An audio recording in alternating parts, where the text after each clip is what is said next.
Sir सबसे पहले तो निफ्टी बैंक निफ्टी में कुछ हो भी रहा है या बहुत ही फ्लैट है और अभी फिलहाल कुछ समझने की कुछ करने की जरूरत नहीं है? तो एक बार जरा अगर आप मैंने चार्ट शेयर किया है, आप अगर दर्शकों को दिखाएं तो मैं कुछ उस पर थोड़ा डिस्कशन कर लें अपने, उसके बाद फिर अपने देखेंगे। तो सबसे पहले हम ऑप्शंस देखेंगे। ऑप्शंस के लिहाज से अगर आप देखेंगे, क्योंकि कल एक्सपायरी है, मंथली एक्सपायरी है, बड़ी एक्सपायरी होती है मंथली, और वहां पर अगर आप देखें ये पूरा ऑप्शन चेन है निफ्टी का। और इस ऑप्शन चेन में आपको जो बीच में दिख रहा है, जो येलो बॉर्डर है, इसमें स्ट्राइक प्राइस है, लेफ्ट की तरफ कॉल है और राइट की तरफ पुट है। वहां पर अगर आप देखेंगे क्लियरली, आप 16,500 को देखें, बहुत इंपॉर्टेंट डेवलपमेंट 16,500 पे दिख रहा है। कि कॉल साइड में अगर देखेंगे तो जो ओपन इंटरेस्ट है तकरीबन आज के डेट में 66 लाख ओपन इंटरेस्ट खड़े हैं, और पुट साइड में अगर देखेंगे तो 1 करोड़ ओपन इंटरेस्ट। ये देखें, अगर आप पुट में 1 करोड़ 7 लाख ओपन इंटरेस्ट जुड़े हुए हैं, और आज के दिन में 57 लाख ओपन इंटरेस्ट ऐड हुए हैं। कॉल साइड में आप देखें तो ओपन इंटरेस्ट आज के दिन का जो एडिशन है बहुत ही मिनिमल है, लेकिन पुट साइड में अगर आप देखें तो हर स्ट्राइक प्राइस पे तकरीबन 20 लाख, 45 लाख, 12 लाख ये ओपन इंटरेस्ट आज के दिन में जुड़ रहे हैं। इसका मतलब है कि अब मार्केट थोड़ा बुलिश व्यू शायद दे रहा है, क्योंकि put writing is understood with the bullishness in the market, या बुलिश अंडरलाइंस हो सकते हैं, और वहीं पर कॉल राइटर नदारद हैं। लेकिन आपको ध्यान रखना होगा कि 16,600 जो कि जस्ट टैग अबव है यहाँ से, वहां पर एक बहुत बड़ा ओपन इंटरेस्ट ऑलरेडी खड़ा है, म्यूटेड है। अभी आज के ट्रेडिंग सेशन में 4 लाख ही ओपन इंटरेस्ट जुड़े हैं केवल, और 69 लाख ओपन इंटरेस्ट ऑलरेडी हैं इसमें कॉल में।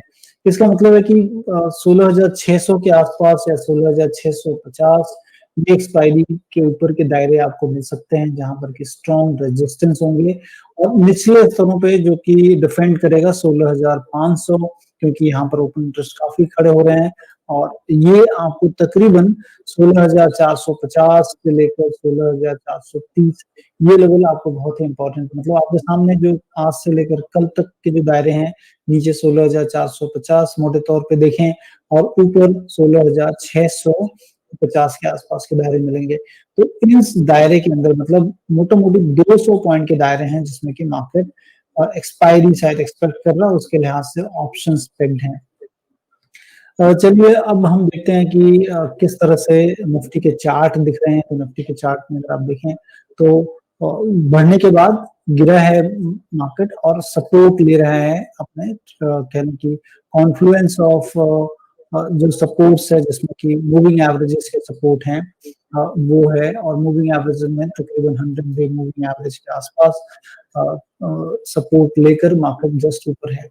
गैप है, अगर आप ध्यान से देखें इस जगह को, इस एरिया को, तो यहाँ पर एक गैप है, और उस गैप में जो पहला सपोर्ट आया था तकरीबन 100 डे मूविंग एवरेज के पास, जो कि ये इंडिगो या वायलेट तरह की जो कलर्स हैं, वो अगर आपको दिख रहे हैं तो वहां से सपोर्ट लेके ऊपर है। लेकिन गैप ऑलरेडी अभी भी बना हुआ है, जो कि फिल नहीं हुआ है, जो कि आप कह लें निचले स्तर के जो दायरे होंगे इसमें 16,360 के आसपास अगर आता है तो गैप फिल होता है। अप ट्रेंड में है मार्केट, अगर आप ओवरऑल देखेंगे तो अभी अप ट्रेंड में है। लेकिन अलेक्स जी, अगर आपको ध्यान हो तो शुक्रवार को जब हम बात कर रहे थे तो इस बात की कवायद कर रहे थे कि शायद मार्केट रेजिस्टेंस जोन पे है, और उसके बाद देखिए मार्केट में तकरीबन 300 पॉइंट का करेक्शन ऑलरेडी इन प्लेस है। ओवरऑल मार्केट में ट्रेंड अभी भी गिव अप नहीं किया है, क्योंकि एडवांस डिक्लाइनिंग रेशियो बहुत ज्यादा अभी भी खराब नहीं है।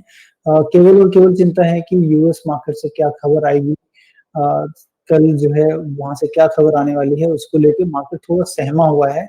और जो फैक्टर मार्केट जो देख रहा है, वो पहली चीज के रिजल्ट सीजन चल रहे हैं, और दूसरी चीज जो है कमोडिटीज में किस तरह से कूल अप हो रहा है या वापस हीटअप हो रहे हैं मार्केट। तो वहां पर अगर आप देखेंगे तो कह लें कि वोलेटाइल मार्केट है क्रूड को लेकर, लेकिन स्ट्रेंथन हुआ है काफी गैस, तो ये थोड़ी सी चिंता का विषय है।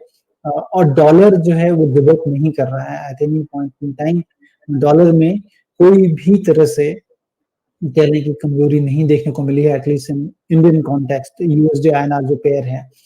अगर ये कमजोरी नहीं आती है तो एक चिंता का विषय होगा क्योंकि इन्फ्लेशन जो है वो बढ़ सकते हैं और इम्पोर्टेड इन्फ्लेशन हम लेंगे अगर हमारा डॉलर यहाँ से मजबूत होता है, यूएसडी आईएनआर अगर मजबूत होता है तो वो केवल जो डिस्टर्बिंग फैक्टर हैं अभी वहां पर कूल ऑफ होने बाकी हैं, इसलिए शायद मार्केट भी थोड़ा सहमा हुआ है, कंसोलिडेशन फेज में है और इन दोनों चीजों पे नजर बना के रखिए। अगर ये दोनों चीजें कूल ऑफ होती हैं तो definitely market will take a stand और वो मोस्ट प्रोबेबली अपवर्ड की तरफ होगा, लेकिन as of now market consolidate कर रहा है और कल तक के लिए 200 पॉइंट के दायरे बने हुए हैं।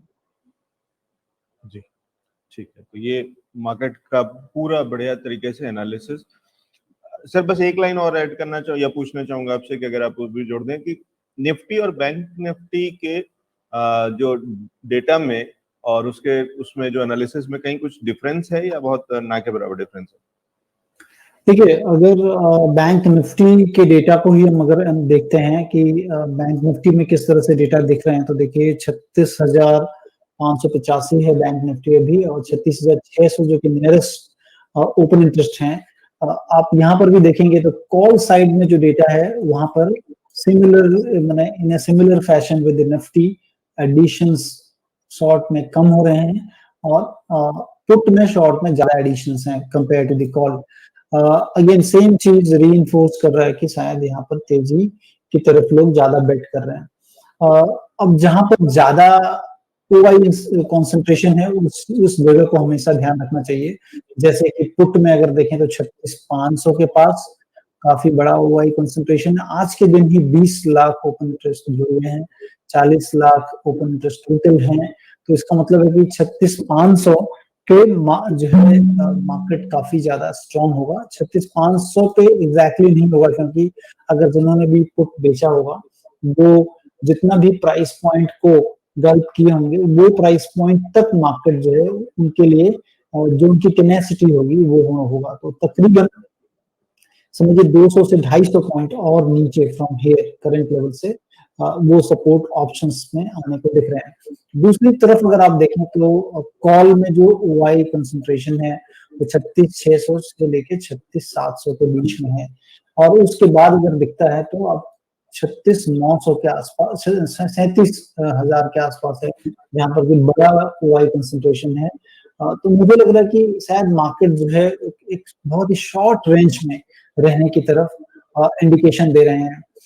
लेकिन अगर आप रिजल्ट को देखें और फाइनेंशियल्स में आने वाले जो भी कंपनी के रिजल्ट हैं मार्केट काफी स्ट्रॉन्ग जो है फंडामेंटली कह लें या उनके जो रिजल्ट आ रहे हैं, आईसीआईसीआई बैंक के जो रिजल्ट आए, इंडसइंड बैंक के रिजल्ट आए, तो मोस्ट ऑफ देम मतलब कॉट मार्केट में सरप्राइज पॉजिटिव सरप्राइज। लेकिन बावजूद उसके एलएक्जी में आपको आईसीआईसीआई बैंक का चार्ट दिखाना चाहूंगा।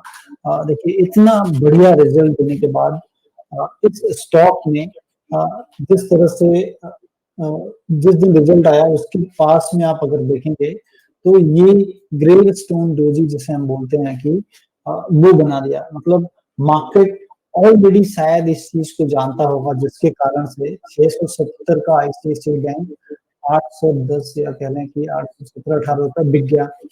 अब हमारे सामने न्यूज है कि रिजल्ट आ चुके हैं और मार्केट जो है उस चीज को थम्स अप नहीं दे रहा है। कई मरतबा ऐसा देखा गया है जैसे कि स्टील काउंटर्स को देख लें, लास्ट क्वार्टर में इतने अच्छे रिजल्ट्स थे सारे स्टील काउंटर के, लेकिन भाव नहीं चल रहे थे ऊपर की तरफ।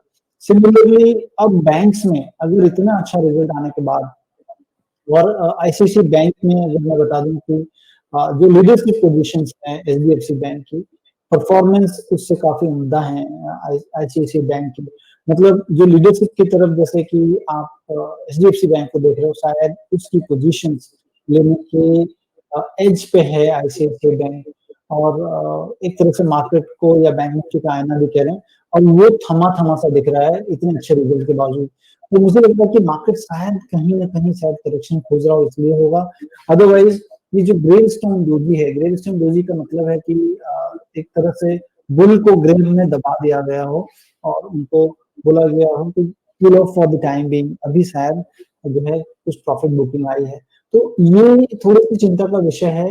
लेकिन अदरवाइज अगर आप देखेंगे स्ट्रॉन्ग करंट है, अगर पूरे बैंकिंग क्षेत्र में अगर देख लें फंडामेंटली फाइनेंशियली बहुत अच्छे नंबर्स आ रहे हैं। लोन ग्रोथ मतलब क्रेडिट ऑफटेक बहुत ही अच्छे हो रहे हैं। इसका मतलब है कि आने वाले दिनों में शायद ठीक रहेंगी सारी चीजें, लेकिन मार्केट शायद टाइम करेक्शंस खोज रहा हो, इसलिए अभी चीजें थमी थमी से दिख रही हैं। ठीक है, तो शायद टाइम बेस्ड करेक्शन एक हो सकता है और वो वाली चीजें, और किस किस तरीके से डिटेल में बढ़िया तरीके से संतोष सर ने सिखा दिया है कि किस तरीके से बाजार के आंकड़े डेटा कैसा काम करता है, और उससे हम किस तरीके से समझ सकते हैं, एक अंदाजा लगा सकते हैं कि आगे चल करके किस तरीके का ट्रेंड, किस तरीके का डायरेक्शन हमें मिलेगा बाजार में या मिल सकता है। ठीक है।